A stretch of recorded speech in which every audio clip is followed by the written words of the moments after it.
for $575 million. So you call a really good return on your investment. I'm glad it worked out for them. They did not sell the piece of property next to the merchandise mart. It was a parking lot that they didn't think was ever going to be very valuable. So they were going to throw it in on the deal in 98.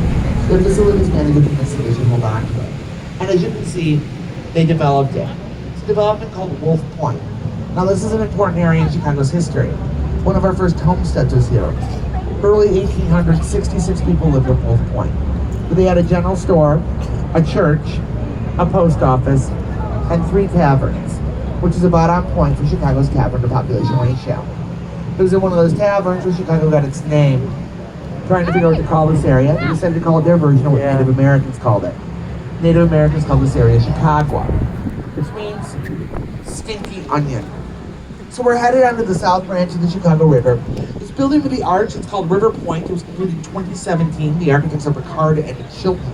As of 2020, it is LEED certified platinum.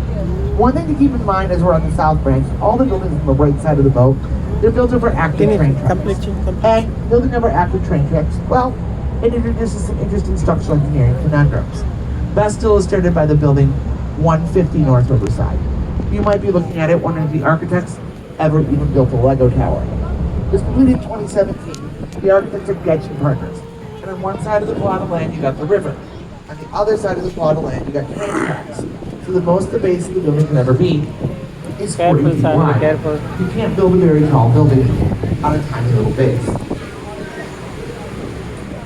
But they figured out a way to make it work. See these silver things that go all the way up the side of the building? They're called I-beams. And they're made of the steel from Luxembourg. And they're the strongest built I-beams in the world. They go deep, deep into bedrock. And on the top of the building is what's known as a mass damper system. It's 160,000 gallons of water and 4 containers on rollers. And if the computer indicates that the wind is going too hard in one direction, it'll activate the damper system and send it in the opposite direction to serve as a counterbalance, or a ballast, if you will. Then we have 100 North Riverside, completed in 1990. The architects are Perkins and Will. Now, Boeing bought the building in 2001. Careful. They did not buy the land. They are on what's known as a land lease.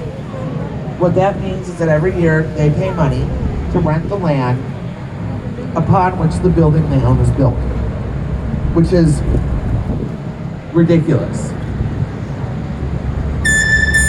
So it's not the most ridiculous thing you're going to hear in this tour today. Then, on the other side of the bridge, we've got an Art Deco building, 2 North Riverside, completed in the 1920s. The architects are Hullabird and Root. And it's home to the very first public plaza in Chicago, as well as the Chicago Daily News, which is a newspaper that went out of business in the 1970s, but it's where syndicated columnist